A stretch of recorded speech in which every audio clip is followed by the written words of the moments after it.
Sehat, Alhamdulillah, Mbak Siva. Iya, Pak Heri tidak sendirian. Kami juga bersama dengan Bang Amin Idris. Beliau adalah tokoh di Bekasi juga mencermati dan tahu betul ya mungkin persoalan-persoalan lain. Nanti banyak hal mungkin ditanyakan oleh Pak Amin terhadap Pak Heri Koswara. Pak Amin, Assalamualaikum.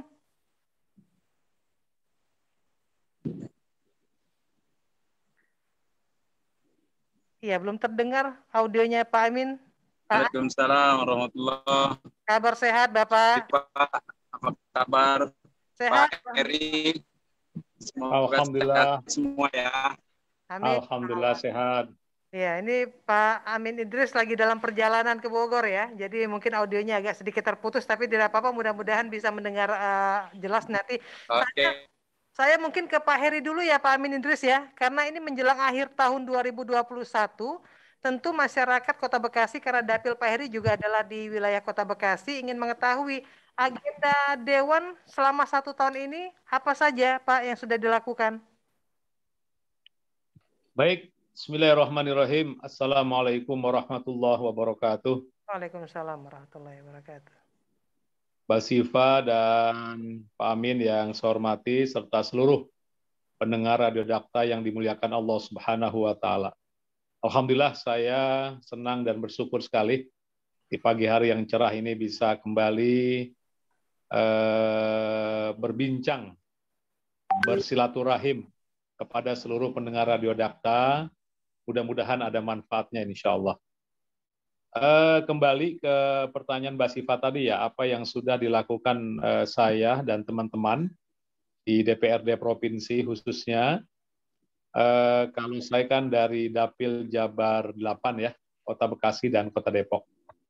Hari ini di penghujung tahun 2021, di bulan November ini, kita hari ini fokus pertama sedang menyelesaikan pembahasan tentang kemarin kita sudah paripurna, Gubernur sudah menyampaikan nota keuangan terkait dengan RAPBD tahun 2022. Karena RAPBD tahun 2022 ini harus sudah disepakati itu akhir di bulan November ini, ya. Sehingga target kami dengan teman-teman yang khususnya di Banggar dan hari ini sedang pembahasan di komisi-komisi akan menyelesaikan rancangan anggaran pendapatan belanja daerah tahun 2022 Provinsi Jawa Barat ini paling lambat tanggal 30 November. Itu yang pertama. Kemudian yang kedua, kalau itu Banggar, ada lagi Bapemperda, yaitu Badan Pembentukan Peraturan Daerah.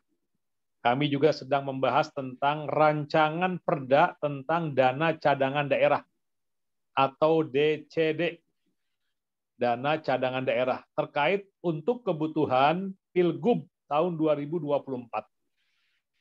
Karena KPU ini sangat besar ya mengajukannya 2,4 triliun, sehingga dana cadangan daerah ini harus mulai kita sepakati tahun 2022 ini, kemudian dicicil sampai tahun 2023 dan anggaran tahun 2024. Nah, ini yang juga sekarang sedang dibahas di Bapemperda. Karena kebetulan saya masuk anggota Bapemperda, tapi saya tidak masuk dalam anggota Banggar. Jadi dua hal inilah yang Mbak Siva dan seluruh pendengar Radio Dakta, kalau Banggar membahas RAPBD 2022, kalau Bapemperda membahas tentang Perda Dana Cadangan Daerah DCD. Nah, komisi-komisi tentu tetap menjalankan fungsi kontrolnya sesuai dengan leading sektor komisi masing-masing yang memang ini berjalan setiap tahunnya. Saya kira itu sebagai pengantar untuk kegiatan akhir tahun 2021 di DPRD Provinsi Jawa Barat ini.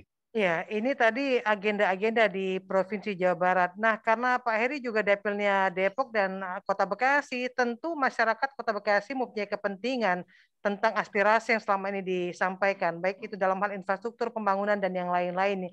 Sampai dengan hari ini, pembangunan-pembangunan seperti apa yang sudah dilakukan, direspon oleh Pemprov Jabar, Pak? Baik, karena hari ini saya diamanahkan di Komisi 4 ya. Komisi 4 ini memang salah satu leading sektornya adalah PUPR, energi sumber daya mineral, dinas perhubungan, jadi memang lebih banyak ke infrastruktur ya. Yang alhamdulillah tahun 2021 ini untuk Kota Bekasi, pertama, alhamdulillah kita hari ini sedang melaksanakan proyek revitalisasi Kalimalang. Itu pertama. Revitalisasi Kalimalang itu yang persis tempatnya di depan Giant tuh ya. Yeah. Yang sekarang sedang dilakukan. Memang agak berdekatan dengan proyek Beca Kayu ini ya. Tapi ada di sana. Nanti Kalimalang ini yang khususnya di depan Giant itu Mbak dan seluruh pendengar Radio Dakta itu akan menjadi tempat untuk ruang terbuka hijau yang bisa dijadikan tempat riklah atau apa ya, rekreasi warga Kota Bekasi. Karena di situ juga nanti akan dibangun Tugu Bagasasi namanya ya. Tugu Bagasasi. Jadi itu revitalisasi Kalimalang tahap kedua. Bahkan di perencanaan tahun 2022 kita juga mengusulkan kembali anggaran agar nanti ada jembatan antara sisi selatan dan sisi utara. Itu yang pertama, infrastruktur. Kemudian yang kedua, kita juga hari ini sedang melaksanakan perbaikan atau pengecoran jalan provinsi. Khususnya titiknya itu di depan sepanjang Kemang Pratama. Jadi dari Rawa Panjang, lewatin sedikit, terus lewati ada Yonif ya, Kemang Pratama, itu sedang pengecoran. Itu jalan provinsi. Ini yang itu dananya dari APBD provinsi, Mbak. Ini ya, Pak? Ya, betul. Itu dari APBD provinsi. Jadi memang kalau kita tugasnya memperjuangkan jalan-jalan provinsi. Kalau jalan-jalan gang-gang kecil, itu jalan ruas jalan kota itu memang APBD kota ya. Kalau kita memang jalan provinsi yang memang menjadi kewajiban. Jadi secara infrastruktur tadi itu Mbak. Yang lainnya kita juga terus membantu masyarakat terkait dengan pembangunan Rutilahu, rumah tidak layak huni. Yang tahun 2021 ini memang anggarannya per titik itu 17.500.000 ya digunakan, diusulkan untuk memperbaiki rumah-rumah yang ada syarat-syarat tertentu ya tentunya, yang rumah kecil yang dengan angka ini diharapkan dibangun kemudian menjadi rumah yang layak huni warga di Kota Bekasi khususnya. Nah, tahun 2022 besok, Rutilahu ini kita naikkan nominalnya dari 17.500.000 menjadi 20 juta per titiknya. Alhamdulillah, ini sudah disetujui dan sudah dibahas di teman-teman di Badan Anggaran hari ini, insya Allah. Itu yang infrastruktur, Mbak ya? Ya. Jadi kalau untuk Rutilahu ini, Pak, di Kota Bekasi berapa persen sudah berjalan? Yang dari provinsi, alhamdulillah tahun 2021 kita mendapatkan 100 titik. 100 titik, ini kan bekerja sama pengerjaannya dengan LPM di kelurahan ya. Saya sudah sidak, sudah melihat beberapa titik ya. Contoh misalnya di daerah kemarin di Jatimakmur, kemudian di Bekasi Selatan, di Medan Satria, ada beberapa titik yang saya lihat, yang umumnya memang ini dikerjakan oleh warga, ya. Kemudian kerjasama dengan LPM kelurahan, dan alhamdulillah selama ini memang ada beberapa catatan-catatan ke depan yang perlu diperbaiki ya, karena angka 17.500.000 ini memang masih sangat minim sekali untuk perbaikan sebuah rumah gitu ya. Makanya nilai nominal kita tingkatkan menjadi 20 juta per titik, yang insya Allah akan mulai dilaksanakan untuk program per titik 20 juta ini anggaran tahun 2022. Oke, baik. Dari apa yang dijelaskan oleh Pak Heri, saya mungkin ke Pak Amin Idris. Pak Amin. Iya sih Pak. Tadi disampaikan oleh Pak Heri, karena Pak Heri komisinya Komisi 4, jadi sekarang ini revitalisasi Kalimalang tahap 2, lalu pengecoran jalan provinsi di Jalan Siliwangi, dan Rutilahu ini 17.500.000 untuk satu rumah, serta perda cadangan daerah. Nah, Bapak melihat dari sekian agenda DPRD Jawa Barat untuk Kota Bekasi, apa yang kira-kira ingin Bapak cermati dan Bapak tanya ke Pak Heri ini? Ya, baik. Terima kasih, Pak Heri. Ya. Menarik sekali itu beberapa program yang barusan Pak Heri sampaikan. Tapi secara keseluruhan saya lihat memang banyaklah program-program atau pekerjaan-pekerjaan infrastruktur yang memang saya melihat sudah baik dari program provinsi. Tapi begini, secara keseluruhan saya melihat ada hal lain yang lebih urgent, yang lebih prinsip mengenai pembangunan manusianya, Pak Heri. Jadi ketika kita hanya fokus kepada persoalan-persoalan infrastruktur, ya oke, itu kita memang butuhkan. Tapi coba kita lihat di sisi lain, bagaimana nanti ini kita membacanya ya. Saya nggak ingin terjebak kepada apakah ini komisi berapa, tapi ada yang menyakitkan sekarang ini tingkat kriminalitas. Tingkat kriminalitas anak-anak nih Pak Heri. Saya langsung nyebrang ke wilayah ini aja deh. Ini pelaku-pelaku kriminalitas itu sudah sangat di bawah umur. Beberapa hari lalu saya membaca berita di medsos, pelaku kekerasan, perampokan, dan pembegalan itu anak-anak yang masih 13 tahun, 12 tahun, Pak Heri. Nah, selain tadi pembangunan infrastruktur, bagaimana Pak Heri? Saya ingin bentuknya bertanya aja nih, ada nggak hal-hal yang seperti ini nih dijadiin perhatian di Dewan, di provinsi? Itu yang pertama. Yang kedua, menyangkut persoalan keislaman, menyangkut persoalan kehidupan para dai, para mubaligh, para ustadz, kiai, dan sebagainya ini. Ini ada nggak agenda-agenda khusus yang bisa mengangkat derajat atau martabat mereka, baik dari segi keilmuannya, dari segi kesejahteraannya, dan sebagainya. Nah, pembangunan infrastruktur yang tadi Pak Heri sampaikan, itu memang dibutuhkan. Tapi hal-hal yang seperti ini juga saya pengen mendengar nih, ada nggak program itu dibahas atau dijadiin prioritas di DPR, di DPRD Provinsi, Pak Heri. Jadi kesempatan ini saya ingin tanya lah ke Pak Heri, sebagai wakilnya orang Bekasi, ini menjadi apa ya? Menjadi sesuatu yang menurut kami gitu di masyarakat ini menjadi catatan yang penting banget. Demikian, Siva. Jadi di sisi lain Pak Amin sangat mengapresiasi apa yang sudah dilakukan oleh Pak Heri di DPRD Provinsi Jawa Barat, tapi di sisi lain ada hal yang mengganjal juga dari Pak Amin tadi ya. Ada dua hal tadi yang ingin dimintai tanggapannya ke Pak Heri. Pak Heri? Ya. Ya, Pak Heri tadi Pak Amin mengapresiasi atas apa yang dilakukan oleh Pak Heri di DPRD Provinsi Jawa Barat. Tapi di sisi lain Pak Amin mengatakan pembangunan manusianya seperti apa, karena dengan tingkat kriminalitas yang cukup tinggi. Lalu poin yang kedua tentang ada tidak agenda untuk mengangkat derajat para ulama, kiai, apalagi Bekasi ini termasuk dalam kota patriot yang notabene darah ulamanya begitu kental. Ya, baik, terima kasih Mbak Siva. Saya kira ini pertanyaan yang luar biasa ya dari Pak Amin Idris. Terima kasih Pak Amin.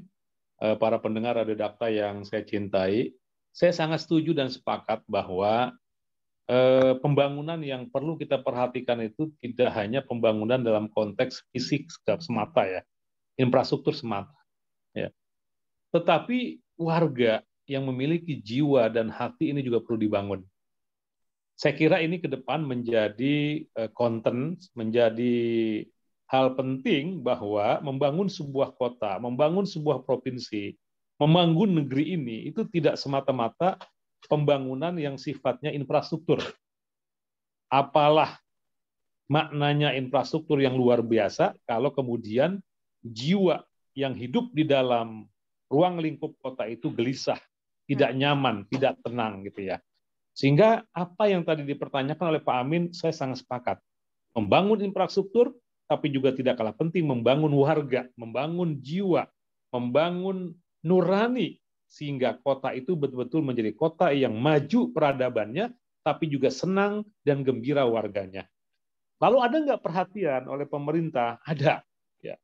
Dan ini yang memang ke depan harus terus kita ingatkan kepada seluruh pemegang jabatan, kepada seluruh yang memiliki wewenang, apapun itu wewenangnya, baik anggaran, wewenang peraturan, bahwa kita harus membangun dari dua aspek yang berbarengan. Aspek internalnya, spiritualnya, dan juga aspek spiritual jasadiahnya, fisiknya. Kalau untuk fenomena yang banyak di kalangan anak-anak muda, Pak Amin ya, saya juga cukup miris bahwa beberapa kasus-kasus yang terjadi di sekitar kita itu banyak sekali ya. Dengan beraneka ragam kasus yang muncul yang terjadi. Dan perlu saya sampaikan di sini bahwa apa yang harus kita lihat dari persoalan-persoalan ini menjadi persoalan yang harus juga diperhatikan oleh pemerintah. Kalau di sini berarti masuknya bab Indeks Pembangunan Pemuda atau IPP ya. Di mana Indeks Pembangunan Pemuda di Jawa Barat ini memang ini masih apa ya? Masih dulu ketika saya dilantik tahun 2019 baru masuk menjadi anggota dewan, IPP Jawa Barat itu berada di urutan yang ke-34 secara nasional dari 34 provinsi yang ada di Indonesia. Bayangkan. Alhamdulillah kemudian hari ini naik 10 digit ya, menjadi urutan ke-24 secara nasional dari 34 provinsi yang ada di Indonesia. Nah, Indeks Pembangunan Pemuda ini saya kira potret yang dilakukan untuk menilai sejauh mana tingkat pengangguran, sejauh mana tingkat pendidikan, lapangan pekerjaan, partisipasi anak muda di dalam kepemimpinan, dan sebagainya, itu bagian-bagian yang dinilai.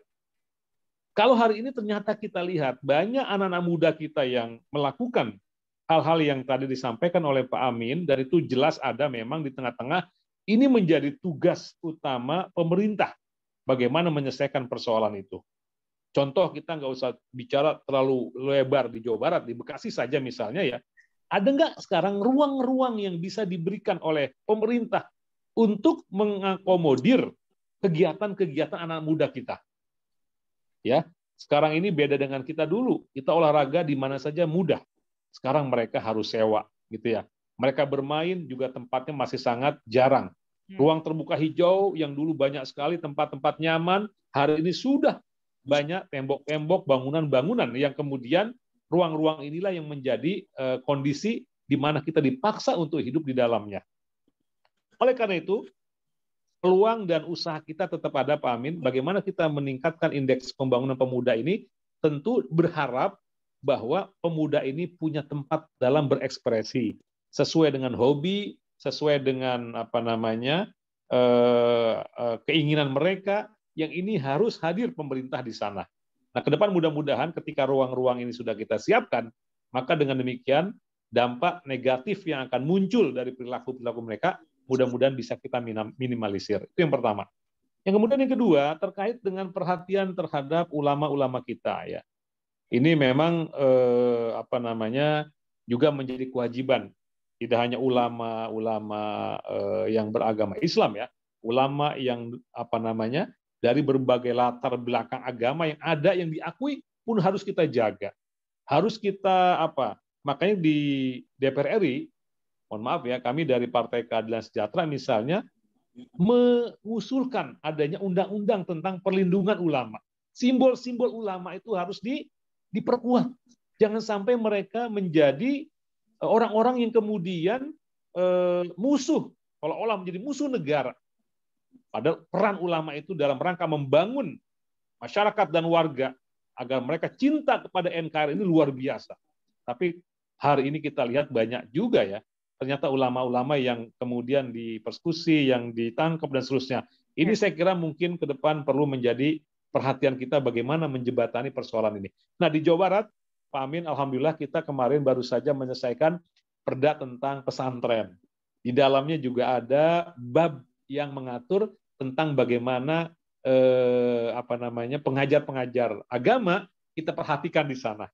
Jadi ada celah-celah yang bisa kita masukkan agar ada keberhatian kita kepada mereka yang selama ini bertugas untuk menerangkan masyarakat lewat ilmu-ilmunya. Kemudian juga perhatian yang saya lihat ada program dari Gubernur Jawa Barat, yaitu mengirim ulama ke beberapa negara Timur Tengah ya, keluar, bahkan ke Eropa. Mereka diajarkan belajar bahasa Inggris dan seterusnya. Nama programnya saya lupa ya, itu saat saya di Komisi 5 itu ya. Saya banyak beberapa poin-poin yang saya lupa, ya nanti saya akan buka kembali.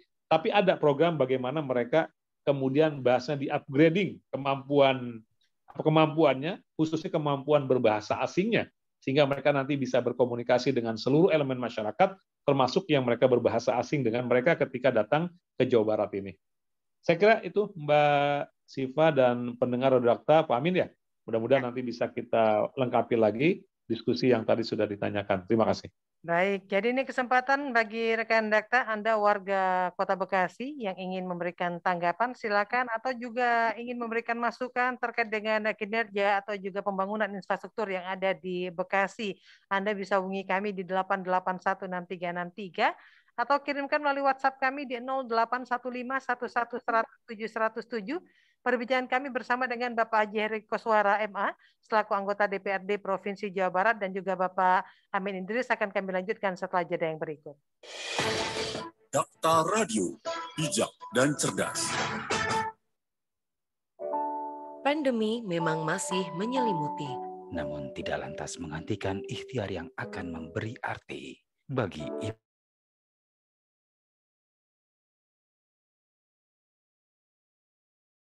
Barat. Setiap sendi di tubuhnya terus bergerak menyerap aspirasi rakyat, mengartikulasikan kehendak rakyat. Setiap anggota, fraksi, komisi, badan, dan tentunya pimpinan terus berakselerasi di tengah segala keterbatasan yang terjadi.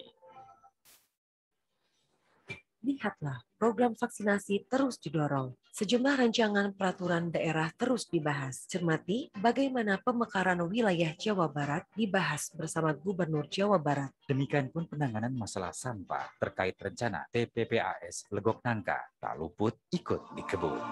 Itu hanya sebagian dari beribu hal yang dikerjakan. Untukmu rakyat Jawa Barat. Untukmu Provinsi Jawa Barat. Persembahan Humas DPRD Provinsi Jawa Barat.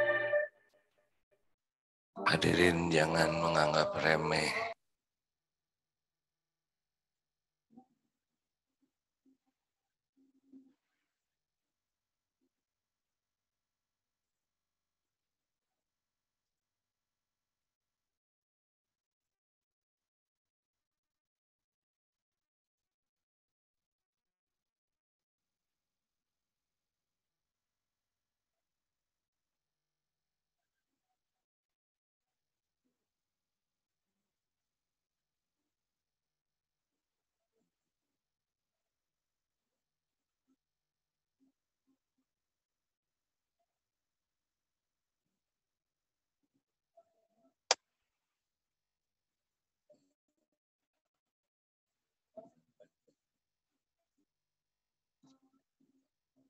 saat mau nanya ke saya.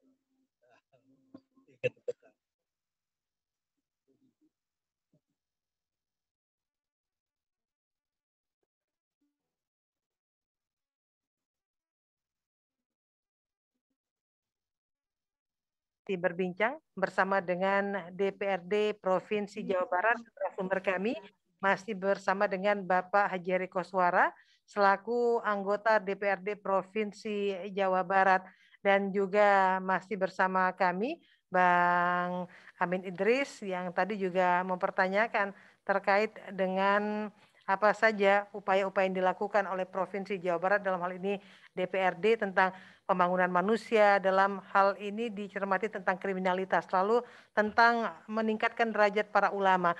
Saya ke Pak Heri kembali sembari menunggu Bang Amin Idris. Pak Heri, kalau selama ini keluhan atau aspirasi-aspirasi apa saja yang disampaikan oleh masyarakat Kota Bekasi yang minta direspon secara cepat oleh DPRD Provinsi Jawa Barat dalam hal ini Pak Heri Koswara? Ya,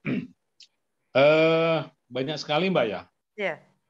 Khususnya pada masa pandemi COVID yang alhamdulillah belakangan ini sudah mulai melandai. Kita kemarin itu banyak sekali menerima aspirasi dari teman-teman kaum buruh ya. Karena di Jawa Barat ini termasuk wilayah yang juga banyak sekali komunitas mereka yang hari ini saat pandemi kemarin banyak sekali mereka yang merasakan pertama pengurangan pendapatan, ada yang di PHK, ada perusahaan yang merasionalisasikan jumlah karyawannya sehingga harus istirahat, ada yang hanya digaji setengahnya, banyak sekali. Jadi persoalan-persoalan 1-2 tahun terakhir ini lebih banyak memang ditanyakan ke kami, khususnya di lembaga DPRD ini, aduan-aduan terkait dengan masalah perburuhan ya. Karena memang sekali lagi saya katakan Jawa Barat termasuk wilayah yang memang sangat banyak perusahaan-perusahaan baik perusahaan nasional maupun berskala internasional yang ada di Jawa Barat, khususnya di daerah Kabupaten Bekasi, Kerawang, dan seterusnya. Kemudian yang kedua, persoalan yang juga banyak kemarin diadukan kita adalah persoalan masalah banjir. Ya. Dan ini bukan hanya di Jawa Barat, ya, termasuk bencana alam banjir ini paling rawan, termasuk di Kota Bekasi, Kabupaten Bekasi. Bahkan terakhir kemarin kami bersama dengan teman-teman Komisi 4 kunjungan untuk melihat revitalisasi Sungai Kalijambe, yang ternyata ini merupakan salah satu titik penyebab banjir yang ada di wilayah perbatasan antara kota dengan Kabupaten Bekasi, yaitu di daerah Mustika Jaya, ya Grand Wisata, bahkan di akhir tahun lalu sempat masuk ya tol di kilometer 19. Dan persoalan ini ternyata belum menyelesaikan persoalan, masih saja terjadi berulang-ulang. Alhamdulillah dari pertemuan kita kemarin, ternyata kita menyimpulkan bahwa persoalan banjir ini nggak bisa diselesaikan oleh kota dan Kabupaten Bekasi sendiri. Harus melibatkan lintas kota kabupaten yang ada. Di mana? Yaitu Depok, Kota Kabupaten Bogor, DKI, Kota Kabupaten Bekasi. Ini harus duduk bersama.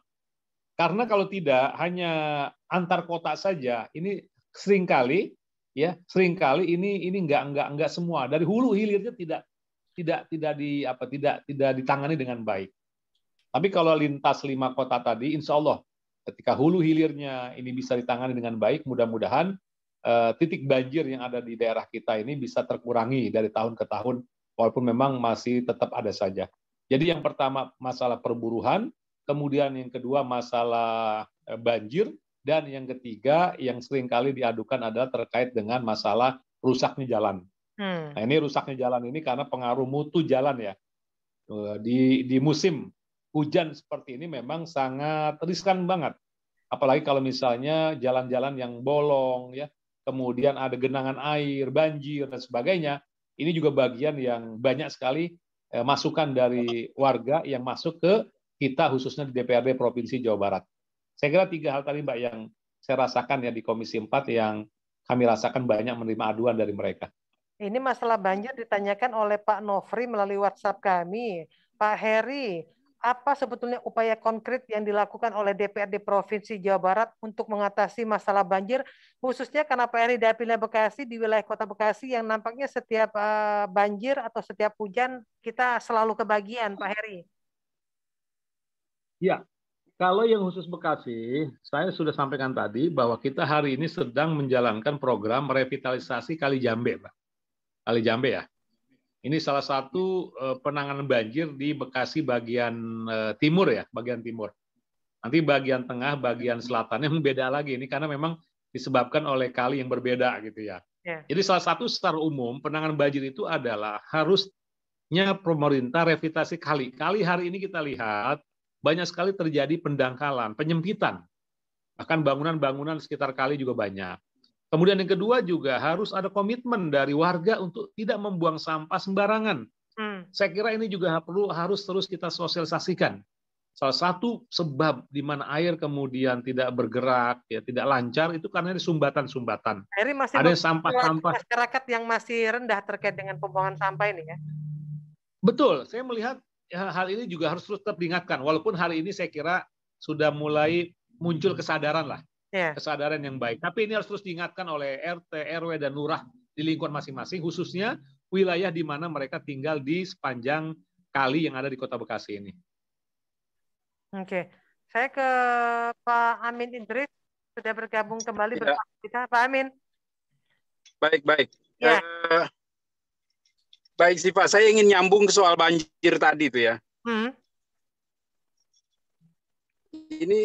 Ini persoalan yang kok nggak selesai gitu loh. Pertanyaan saya ini ke Pak Heri, tadi betul tuh harus ditangani secara terintegrasi dengan beberapa daerah di sekitar. Nah pertanyaan saya, grand mapping-nya sudah ada belum nih sebetulnya? Grand skenario untuk menangani banjir secara bersama itu sudah ada belum? Karena zamannya Gubernur DKI Pak Sutioso tempo hari, ide untuk menangani persoalan banjir itu juga udah muncul dengan catatan yang sama. Ya ini harus dilakukan secara bersama dengan daerah-daerah sekitar. Bekasi, Jakarta, Depok, Bogor, dan Kabupaten Bekasi. Nah sampai hari ini kok hujan sedikit sudah banjir, khususnya di daerah-daerah yang menjadi langganan banjir. Jadi seperti mainan rutin saja nih. Gimana tuh Pak Heri itu? Grand masternya sudah ada belum untuk penanganan ini Pak Heri? Udah ditemukan belum pembicaraan secara bersama dengan beberapa daerah itu? Ya Pak Heri. Ya, ini Pak Amin yang selalu berubah-berubah ya. Saya melihat ini ya.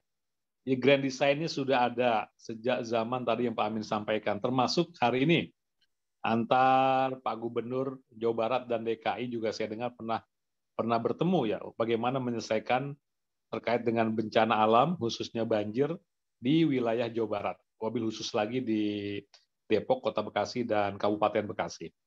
Nah, seringkali kemudian ketika ide itu sudah ada, kemudian diturunkan menjadi program ke bawah, salah satu nih persoalan yang kita hadapi adalah anggaran. Contoh misalnya revitalisasi Kali Jambe itu membutuhkan idealnya itu kurang lebih sekitar 1,5 sampai 2 triliun. Tapi hari ini yang keluar hanya sebesar 10 miliar saja. Artinya angka yang ada untuk penanganan revitalisasi saja dulu. Bagaimana sungai itu menjadi sungai yang dalam, kemudian bisa dialiri sungai gitu, ada penturaban, itu saja yang mendasar sekali belum kita bisa lakukan. Maka ketika kemudian warga juga nggak disiplin, udah ini menjadi sebab penambah banjir ini akan terus berulang dari tahun ke tahun.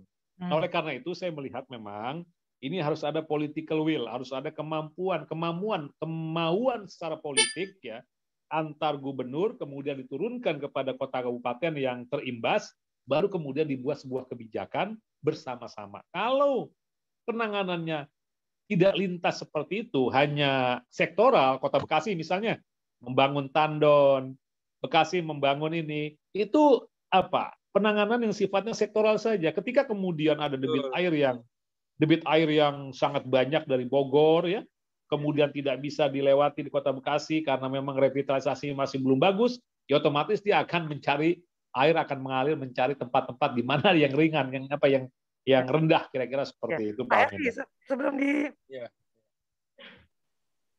Sebelum dilanjutkan kita terima dulu ada Pak Sukarmawan. Assalamualaikum Bapak. Waalaikumsalam. Kabar sehat Pak Sukarmawan?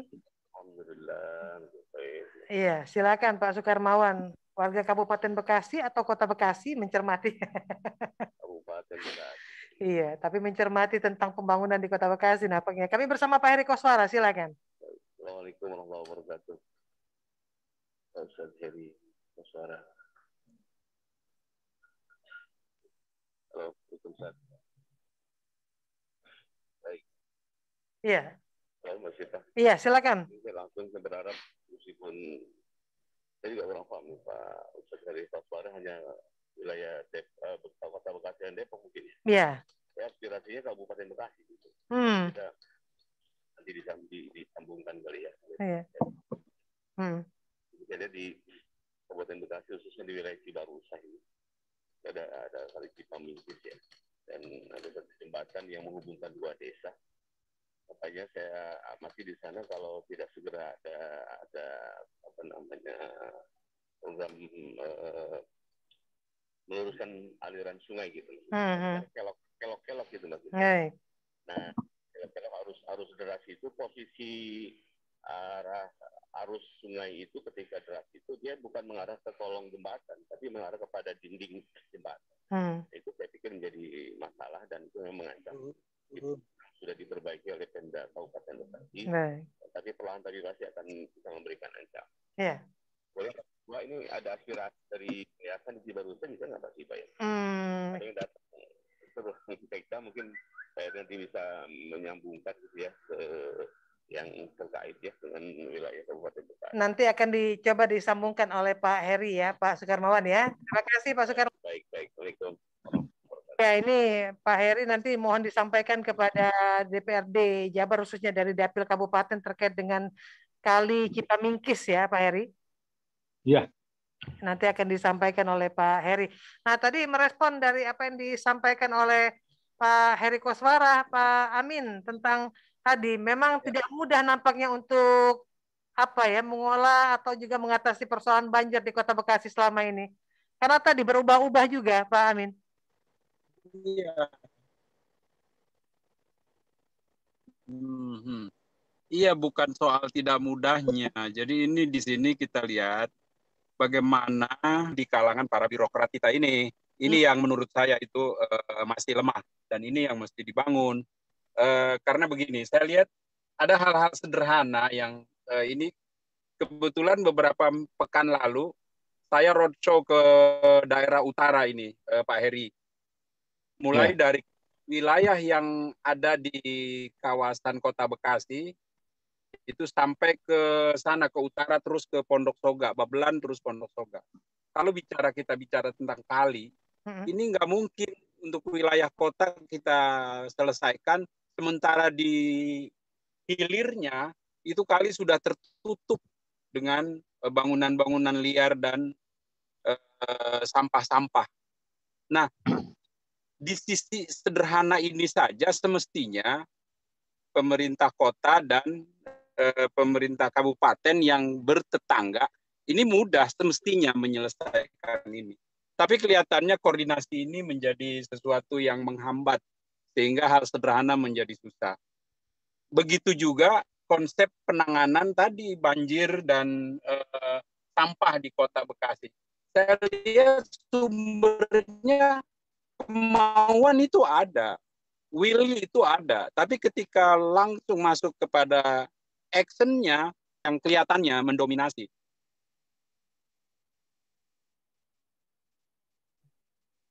Halo. Ya, terputus-putus. Ya, kepentingan ini yang kelihatannya Pak Heri. Halo? Ya, silakan Pak. Ya, kepentingan sektoral inilah yang mesti ditampingkan dulu. Supaya kita bicara kali, kita bicara banjir, dalam satu momen kemudian bisa tuntas. Meskipun beberapa kali orang, kalau menurut saya itu karena upaya sistematis dan upaya maksimal yang banjir terus terulang, sampah terus menumpuk tidak selesai. Saya ingat Mbak Syifa, zamannya Pak Saihu, wakil wali kota Bekasi, itu ada upaya untuk membangun satu industri pengolahan sampah yang bisa memproduksi listrik. Jadi pakai teknologi insenerator.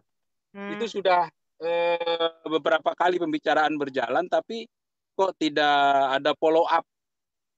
Tidak ada follow up. Padahal teknologi itu ceritanya, teknologi itu semestinya tidak membutuhkan banyak lahan yang sampai sekarang ini terjadi penimbunan sampah yang membutuhkan banyak lahan.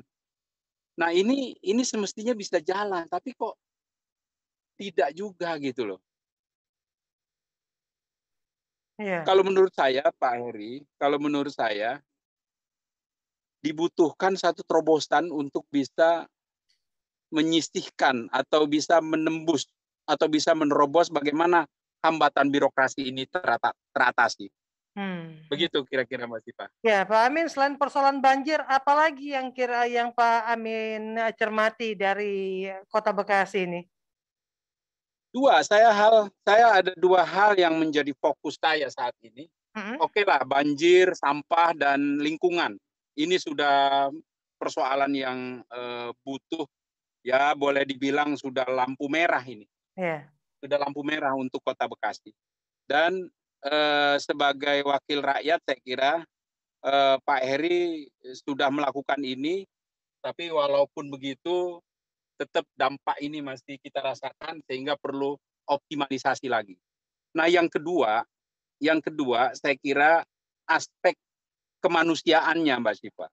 Pembangunan tadi yang saya sebutkan tadi, pembangunan kemanusiaan, sisi religiusitas di Kota Bekasi ini yang perlu dipertahankan dan terus ditingkatkan.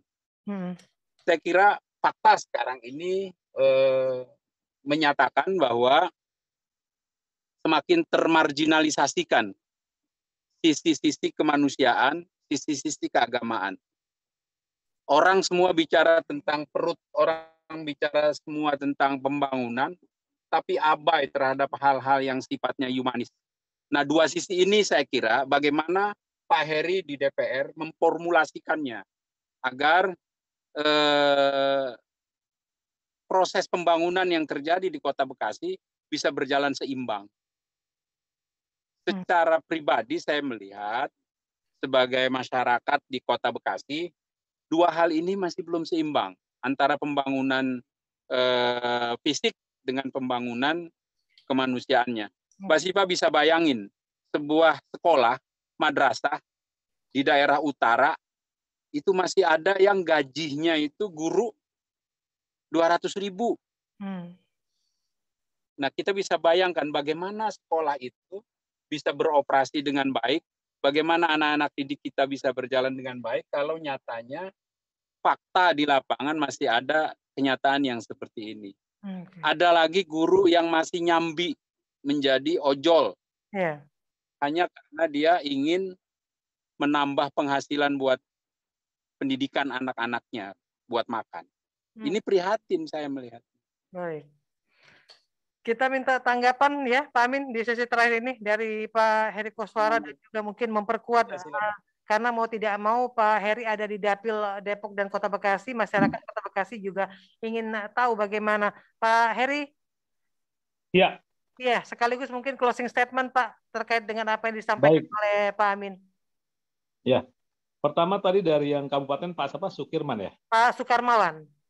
Sukarmalan, insya Allah Pak, nanti apa yang tadi Bapak sampaikan saya akan coba linkkan dengan rekan-rekan kami di DPRD, di Dapil Jabar 9 kali ya, Kabupaten Bekasi ya, insya Allah mudah-mudahan. Pak Heri, itu Pak Sukarmawan, Dr. Sukarmawan maksudnya ya? Ya, betul, betul sekali. Oh iya, oh itu Sohib itu. Kapan-kapan kopdar langsung ya. Iya. Udah lama nggak ketemu nih Pak Dr. Sukarmawan. Saya baca bukunya Mbak Sipa, bukunya Sukarmawan, buku pendidikan anak-anak. Betul. Oke, lanjut Pak Heri. Silakan Pak Heri. Baik, yang kedua dari Pak Amin, saya kira luar biasa. Inilah yang dibutuhkan saya dan teman-teman anggota Dewan ya. Jadi persoalan yang menukik ya yang ada di masyarakat. Kadang-kadang kalau kita kunjungan sekejap gitu belum bisa membaca denyut jantung masyarakat seperti apa gitu ya. Nah, dengan adanya masukan-masukan seperti yang tadi Pak Amin sampaikan, saya kira luar biasa, tidak hanya menyampaikan persoalan tapi juga memberikan solusi. Oke, saya sepakat. Pertama, banjir memang perlu ada penanganan yang dilakukan secara sinergitas lintas kota kabupaten ya. Mudah-mudahan di kesempatan saya mendapatkan aman ini dalam ruang lingkup diskusi dan rapat saya akan sampaikan terkait dengan pentingnya lintas antar kota kabupaten terkait dengan penanganan banjir ini. Kemudian yang kedua, lebih khusus lagi, Bekasi dan kabupaten ini walaupun bukan satu dapil, ini bisa sesungguhnya antar kepala daerahnya, ya. Kepala daerah Kota Bekasi dengan kepala wali kota dan bupati kabupaten, ya, ini sangat memungkinkan untuk mereka duduk bersama. Kita akan coba fasilitasi terkait dengan banjir ini, gitu ya. Sehingga nggak masing-masing, harus ada hulu dan hilirnya harus tertangani dengan baik. Kemudian yang ketiga terkait dengan yang Pak Amin sampaikan, betul, saya 2 tahun pertama di DPRD itu kan Komisi 5 bagian pendidikan, ya. Kalau hari ini kita bicara pendidikan, maka tugas provinsi itu adalah SMA, SMK, dan sekolah luar biasa. Itu Pak Amin, ya. Nah, yang hari ini sedang kita lakukan adalah bagaimana SMA dan SMK itu di Jawa Barat harus sudah ada di setiap kecamatan yang ada di Jawa Barat. Kalau bicara Kota Bekasi, ini sudah final. Bahkan di kecamatan beberapa lebih dari 1, ya. Ada yang 2, ada yang 3. Kalau di selatan ini banyak sekali. Berapa SMA, SMK gitu ya. Tapi kalau bicara Jawa Barat secara keseluruhan, ini masih ada 170 lebih kecamatan yang belum memiliki SMA, SMK. Ini kan amanat undang-undang pemerintah daerah, undang-undang Pemda, bahwa SMA, SMK ini ditarik menjadi wewenang provinsi. Sehingga provinsi harus memberikan pemerataan sektor pendidikan, khususnya jenjang pendidikan SMA dan SMK. Kalau hari ini juga kita lihat yang ketiga, yang keempat, fenomena terkait dengan kesejahteraan guru-guru. Guru-guru yang ada Kota Bekasi masih seperti apa yang Pak Amin sampaikan, memang kita ini menjadi menjadi miris sekali. Di tengah kita berkeinginan untuk mencetak generasi yang terbaik di lingkungan kita, warga kita, dan kita memahami bahwa pendidikan ada yang penting, ternyata kita mengabaikan peran dan kesejahteraan para pendidik, ya. Ini kayaknya mungkin yang Pak Amin sampaikan ini adalah sekolah-sekolah diniyah mungkin atau sekolah swasta, ya. Memang hari ini juga memang perlu ada perhatian pemerintah. Sebab saya melihat juga memang perhatian pemerintah ini masih lebih banyak baik anggarannya, infrastrukturnya ini ke sekolah-sekolah negeri ini, gitu ya. Belum ada keseimbangan. Insya Allah mudah-mudahan Pak Amin, ya, kita terus berjuang dan berusaha bagaimana sekolah-sekolah swasta yang tergabung dalam BMPS, Badan Musyawarah Perguruan Swasta, mudah-mudahan mendapatkan perhatian yang tidak jauh berbeda dengan apa yang didapatkan oleh negeri. Ya. Ini kalau misalnya pemerintah memandang seperti itu, maka saya yakin ya mereka walaupun belum sampai titik kesejahteraan yang sempurna, tapi paling tidak mereka tidak terkurangi lah untuk biaya kehidupan pokok mereka selama sebulan sebagai seorang pendidik, ya. Nah, ini sangat mungkin. Karena kalau infrastruktur ini saya kira sudah hampir selesai lah. Maka infrastruktur sudah hampir selesai, berikutnya kita membangun warga, membangun jiwa, membangun masyarakatnya, sehingga mudah-mudahan mereka menjadi warga yang nyaman tinggal di kotanya. Maju kotanya, nyaman warganya. Saya kira ini menjadi cita-cita kita ke depan untuk membangun konsep tawazun, keseimbangan, sehingga tidak boleh berat sebelah ini. Jangan pemerintah hanya memperhatikan infrastruktur semata, kemudian melupakan warganya. Atau jangan fokus pada warganya, infrastrukturnya dilupakan, jangan. Tawazun ini, konsep keseimbangan ini menjadi penting di dalam memperhatikan pembangunan 2 sektor yang tadi kita sampaikan. Nah, sebagai langsung ini Mbak, ya, strategi sebagai closing statement, ya? Ya. Baik. Saya tentu berharap mendapatkan masukan-masukan sebagai pejabat publik yang diamanahkan sebagai anggota DPRD provinsi. Saya sangat senang, saya sangat ingin ada masukan-masukan, kritikan-kritikan yang membangun atau berkomunikasi menyampaikan hal apa yang bisa dilakukan oleh saya, tentu sesuai dengan tupoksi, ya, sesuai dengan tugas pokok dan fungsi saya sebagai anggota DPRD.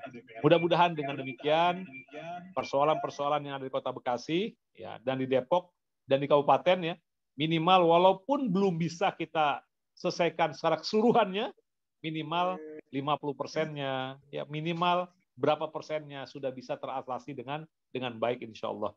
Saya kira ini pendengar Radio Dakta, Mbak Siva dan Pak Amin yang bisa sampaikan. Mudah-mudahan ke depan kita bisa berkomunikasi lagi secara kopi darat, secara langsung. Baik. Terima kasih. Pak Amin, singkat saja ada pesan kepada Pak Heri Koswara? Saya kira tidak pesan ya bentuknya ini hanya harapan lah. bahwa sebagai wakil rakyat Bekasi dan Depok yang ada di provinsi, harapan kami agar Pak Heri bisa lebih dekat lagi menyerap denyut persoalan di dapil ini gitu, supaya hal-hal yang menjadi persoalan dasar itu bisa terekam. Jadi kalau hanya sisi infrastruktur saya kira banyaklah catatannya sudah oke lah. Artinya ada, kalau kita lihat beberapa pembangunan di kota Bekasi itu jelas ada beberapa hal yang luar biasa dari provinsi ini. Tapi sisi kemanusiaannya itu loh Mbak Syifa yang saya ingin garis bawahi, agar teman-teman di Dewan, khususnya Pak Heri sebagai wakil dari dapil ini bisa lebih dekat lagi menyerap persoalan. Saya kira itu ajalah catatan saya. Baik, Pak Amin terima kasih, Pak Heri terima kasih sudah meluangkan waktu menyapa kami di sini. Baik, sama-sama. Terima kasih Pak dan pendengar Jakarta ya. Ya, kapan-kapan kita ngobrol lagi tentunya dengan aspirasi atau hal yang disampaikan oleh masyarakat Kota Bekasi ya. Assalamualaikum warahmatullahi wabarakatuh. Waalaikumsalam warahmatullahi wabarakatuh. Terima kasih Mbak Syifa, terima kasih Pak Heri. Rekan Dakta sampai di sini kami temani Anda. Dakta Radio, bijak dan cerdas. Rekan Dakta sampai di sini kami temani Anda dalam program Dialog Informasi Dakta Pagi. Tim redaksi yang bertugas pamit undur diri dari ruang dengar Anda. Dakta Radio, bijak berinformasi, cerdas berinteraksi. Wassalamualaikum warahmatullahi wabarakatuh. Pak Heri, Pak Amin, makasih banyak ya. Kita tidak pernah tahu kapan pandemi COVID-19 akan berakhir. Akan pernah